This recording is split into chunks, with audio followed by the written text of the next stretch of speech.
তাফসিরুল কোরআন মাহফিলে এসে বসে কোরআন এবং হাদিসের আলোকে কিছু কথা বর্ণনা করা এবং শ্রবণ করার তৌফিক দিলেন সেই মহান রব্বুল আলামিনের দরবারে প্রত্যেকে অন্তরের অন্তঃস্থল থেকে কালিমাতুল শুকর আদায় করে বলি আলহামদুলিল্লাহ। আল্লাহ যদি আমাদেরকে এই রহমতি প্যান্ডেলের ভেতরে কবুল না করতেন তাহলে কি আমরা এসে এখানে হাজির হতে পারতাম? যারা যারা এই প্যান্ডেলের ভেতরে বসেছেন অবশ্যই বুঝতে হবে আল্লাহ রাব্বুল আলামিনই আমাদেরকে কবুল করেছেন, ঠিক না? এ সাআদত বাজুরে বাজুনিস তানা বখশদ খোদায়ে বখশিন্দাই। দুনিয়ার বিভিন্ন রকমের কর্মের মধ্যে থেকে অনেকেই আবার আছেন, দেখবেন ঘরের মধ্যে ল্যাপ মুড়ি দিয়ে শুয়ে আছে, কম্বল গায়ের ভেতরে দিয়ে, তারপরেও সেখানে শান্তি পাচ্ছে না। আমাদের লাউড স্পিকারের আওয়াজ সেখানে যাচ্ছে কি যাচ্ছে না? আবার যারা ওই যে ওইদিকে দোকানের মধ্যে ঘোরাফেরা করতেছে তারাও কিন্তু খুব একটা শান্তিতে নাই। মাঝখান থেকে আল্লাহ রাব্বুল আলামিন এমন একটা সামিয়ানার ভেতরে আল্লাহ আমাদেরকে কবুল করলেন যে সামিয়ানা সম্পর্কে মুহাম্মদুর রাসূলুল্লাহ সাল্লাল্লাহু আলাইহি ওয়াসাল্লাম ঘোষণা দিচ্ছেন ওয়া নাযালাত আলাইহিমুস সাকিনা। এখানে যারা যারা বসে আছেন প্রত্যেকের উপরে আল্লাহ তাআলার বিশেষ রহমত সাকিনা অবতীর্ণ হচ্ছে।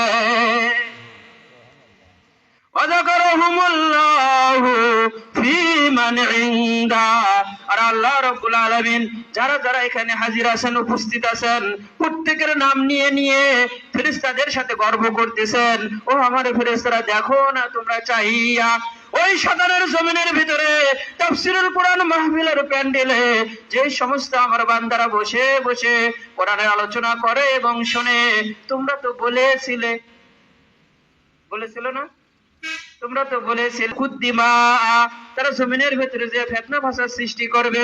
আমি তো সেদিনই তোমাদেরকে বলেছিলাম ইন্নী আ'লামু মা লা তা'লামুন, ও আমার ফেরেশতা মণ্ডলী আমি আল্লাহ যা জানি তোমরা তো জানো। ফেরেশতাদেরকে শুধুমাত্র একটা পদার্থ দিয়ে সৃষ্টি করা হয়েছে, সেই পদার্থের নাম হলো নূর। সেই পদার্থের নাম কি? নূর। আর আল্লাহ রাব্বুল আলামিন মানুষকে চারটা পদার্থ দিয়ে মেডিসিন দিয়ে সৃষ্টি করেছে, আগুন পানি মাটি বাতাস।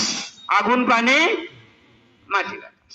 আর ফেরেশতাদের থেকে মানুষের শ্রেষ্ঠত্ব এই জন্যই মানুষদেরকে আল্লাহ রাব্বুল আলামিন বিশেষ জ্ঞান দান করছে, সুবহানাল্লাহ। শুধু ফেরেশতা নয়, আল্লাহ রাব্বুল আলামিনের অসংখ্য অগণিত সৃষ্টি আছে। আমরা তো শুধু জানি আল্লাহ তাআলা 18,000 মাখলুক, তাই না? সৃষ্টি জগৎ। আমরা যখন তাফসীর পড়তেছিলাম, তাফসীরে জালালাইনের সবকে আমাদের ওস্তাদ মাওলানা ফজল আহমদ সাহেব, উনি চট্টগ্রামের ফটিকছড়িতে, উনি আমাদেরকে আলামিনের তাফসীর করতে গিয়ে বলেছিলেন এক বর্ণনায় আসছে 60,000 আল্লাহ পাকের সৃষ্টি, সুবহানাল্লাহ। অন্য বর্ণনায় আসছে 70,000, আর এক বর্ণনায় আসছে 80,000। আমরা জানি কত?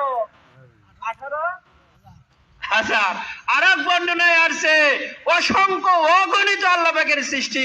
কত যে আল্লাহর সৃষ্টি আছে আল্লাহই ভালো জানে, বলেন সুবহানাল্লাহ। সমস্ত সৃষ্টির মধ্যে থেকে শ্রেষ্ঠত্ব কাকে আল্লাহ দান করছেন? মানুষকে। তার কারণ কি? আল্লাহ রাব্বুল আলামিন ঘোষণা দিচ্ছেন ওয়া আল্লামা আদামাল আসমা কুল্লাহা। এই আল্লামা ইলম, এজন্য আমি আরেকটা আয়াত তেলাওয়াত করেছি অংশ বিশেষ, সেখানে আল্লাহ বলতেছেন আলাস্তাবিল্লাযীনা ইয়ালামুন, যারা জানে, ওয়াল্লাযীনা লা ইয়ালামুন, আর যারা জানে না, এরা দুইজন কোনোদিনও এক হইতে পারে। যারা জানে আর যারা জানে না তারা কোনোদিনও এক হইতে পারে। এজন্য আল্লাহর এক ওলি বলতেছিলেন জিহালত সে বরতর নেহি কোই চিজ, মূর্খতার চেয়ে, না জানার থেকে, অজ্ঞতার থেকে পৃথিবীর বুকে নিকৃষ্ট অপদস্থ কোনো জিনিস নাই। এই জন্য তুমি জ্ঞান শিক্ষা করো। আর রাসূলুল্লাহ সাল্লাল্লাহু আলাইহি সাল্লাম আমাদেরকে বলছেন তলাবুল ইলমি ফারিদাতুন আলা কুল্লি মুসলিম ওয়া ফি রাওয়ায়াতিন আও মুসলিমাতিন। দ্বীনি জ্ঞান, ইলম শিক্ষা করা প্রত্যেক নর নারীর উপরেই ফরজ। যেমন পুরুষের উপরে ফরজ, তেমনি ভাবে নারীর উপরেও ফরজ। আর আমি মিশকাত শরীফের একটা হাদিস আপনাদের খেদমতে পাঠ করেছি, কিতাবুল ইলম, মিশকাত শরীফ আল ফসলুস সালিস থেকে। হাদিসের ভিতরে রাসূলুল্লাহ সাল্লাল্লাহু আলাইহি সাল্লাম ইরশাদ করতেছেন, আল ইলমু ইলমান, ইলম বা জ্ঞান এটা দুই প্রকার। ইলম বা জ্ঞান কয় প্রকার? দুই প্রকার। যারা তাবলিগে যায়, তাবলিগে তারা প্রথমে শিখে কি কালেমা, তারপরে নামাজ, তারপরে ইলম। ইলমের হাসিল করার যে তরিকা আছে, ওখানে তারা বলে ইলমকে আমরা দুই ভাগে শিখি। ইলমকে আমরা কয় ভাগে শিখি? দুই ভাগে। ফাজাইল ইলম তালিবের হালকায় বসে বসে শিখি, আর যেটা মাসাইল ইলম আছে হক্কানি আলেমদের থেকে শিখানি। আর রাসূলুল্লাহ সাল্লাল্লাহু আলাইহি ওয়াসাল্লাম বলতেছেন, আল ইলমু ইলমান, ইলম বা জ্ঞান বা বিদ্যা হলো দুই প্রকার। ইলমুন ফিল লিসান, এক প্রকারের বিদ্যা হলো স্মৃতিস্থ বিদ্যা, আমরা পড়ে পড়ে মেমোরির মধ্যে যেটা ডাউনলোড করি, ধারণ করি, ব্রেনের মধ্যে যেটা ধারণ করি।